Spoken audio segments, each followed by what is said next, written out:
Hey, BassGeek here, and what is the one bait that I would use post-spawn? The one bait, if I could only pick one, this is going to be the one bait because I can use it for post-spawn bass, shad feeding bass, and bass chasing the bluegill spawn. Let me show you the one bait that I'm going to pick every time.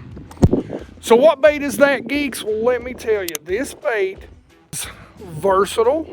It comes in a lot of different sizes. It comes with an incredible action.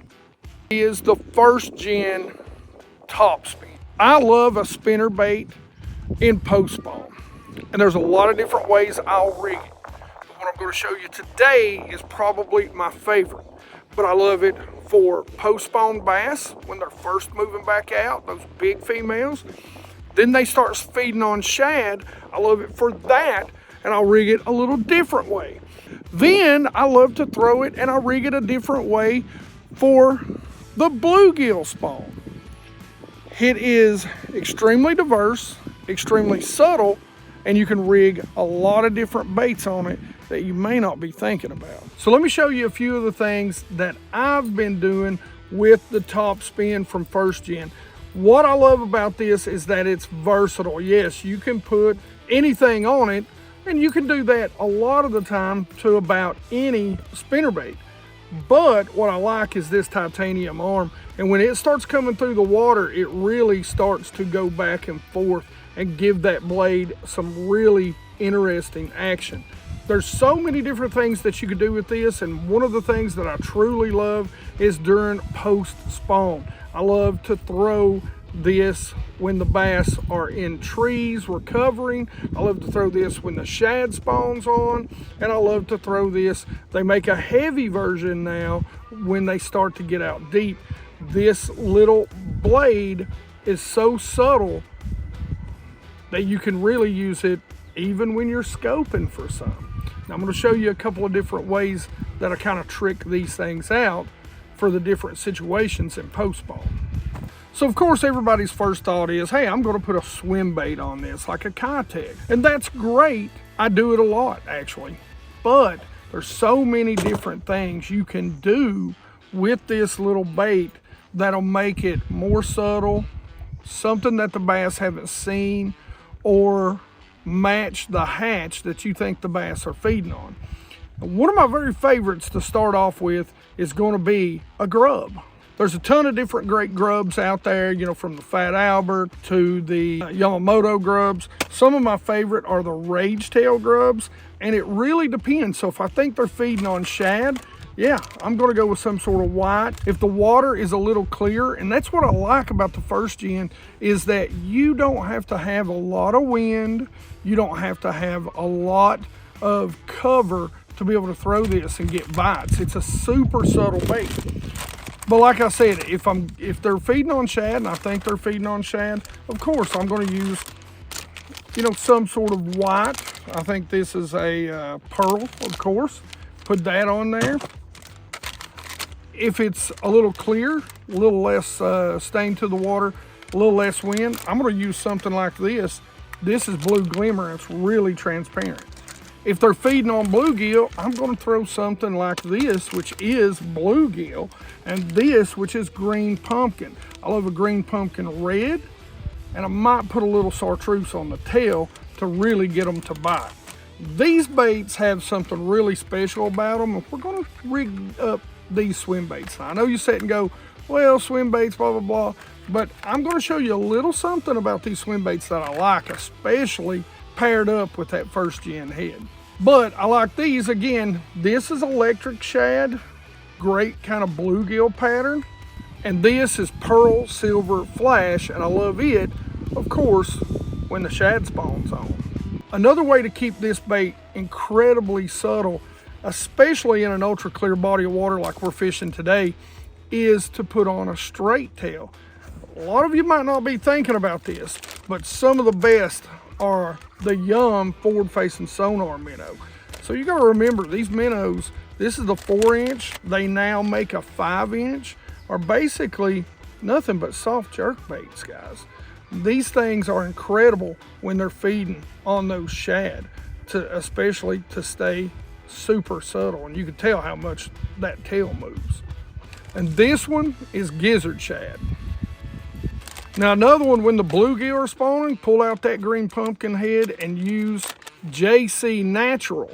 And one of my favorites, the Damiki 5-inch. Listen, you want super subtle. The armor shad in the 5-inch, look at that bad boy. That color is Pro Blue Red. One of my favorite colors right there. All right, geeks, so I'm gonna use the bluegill one. This is kind of a bluegill color. I really like a green pumpkin on this. But let's say, again, gold blade. We're gonna talk today about actually using this for the bluegill spawn.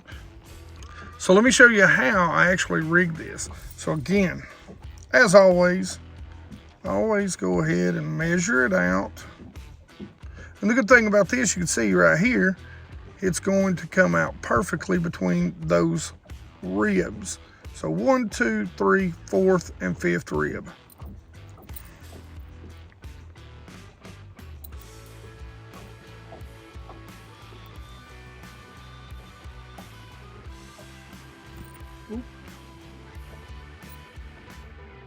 We'll come right out that center and snug it up.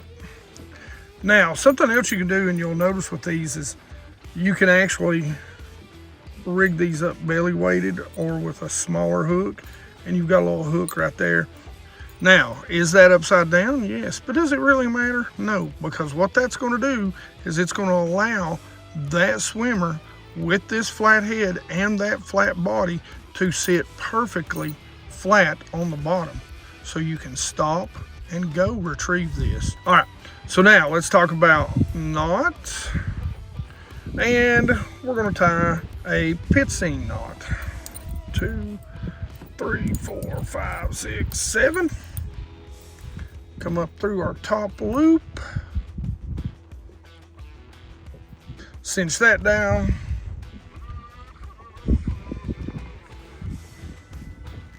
And then pull it down, and there you have a beautiful little pit seam knot.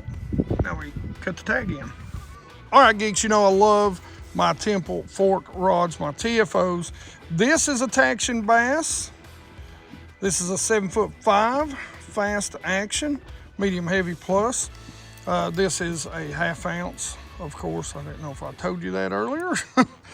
This is a ARC G3107 7-1-1. Now, of course, I'm using K9 Pro 100. Now, this is Pro 100 fluorocarbon, but I will tell you this is a great time to use their fluoro, which is their copolymer. So you'll see Pro 100, which is their 100% fluorocarbon, but I like using their fluoro, which is their copolymer, for these types of applications. Now, let me go show you how I fish this and where I fish it. All right, so what I love about this combination is it's great when you're fishing, trying to find spawners in the bed. It's great when you're trying to fish the bluegill spawn. It's also great when you're fishing the shad spawn, but we're gonna fish it a little bit differently than what we're talking about today. What I love about this thing today is that you can swim it, you can stop it, and it will sit on the bottom. This thing has got some great wiggle to it when you pair it with the X-Zone swimmer. And that's what I love about this. What you can do is you can actually take this, throw it out there, you'll make your cast, and those big bass set just off of those bluegill beds out in some deeper water. So when they're out there in that deeper water, they're just waiting for those bluegills to swim out over top. So what I like to do is make a cast, let this thing sink to the bottom, and once it sinks to the bottom, I'll just start reeling. Nice and slow, and then I'll stop it again and just keep a little bit of taut line on it, which keeps that thing setting up perfectly. Once it's setting up perfectly, you then swim it again, and when you drop it off the edge and you set it down right into those bass's mouth, this thing is deadly. Trust me, they will eat it. Now, when it comes down to setting the hook, this is a big heavy gauge wire. So you're gonna set the hook straight up, You're going to reel down, get that rod tip close to the water, and you're going to drag those fish in. Again, like I always say, if you've got a buddy with you, then he better be ready with the net. If you don't have a buddy with you, then boat hop it, land it on your thumb. If you can wrangle the net yourself, do that. But get this thing in. You're going to be fishing it on heavier line, and that is a good stout hook. You should be able to drag whatever you need into the boat. All right, geeks, I hope you go check out the first gen and the Exxon Swimmer. It's a pretty cool combination right here. Make sure you go check it out.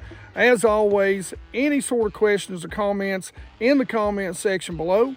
Like it if you like it. Don't forget to subscribe. Make sure you ring that bell. 100% Watch Squad. You geeks know I love you. And as always, you geeks rock.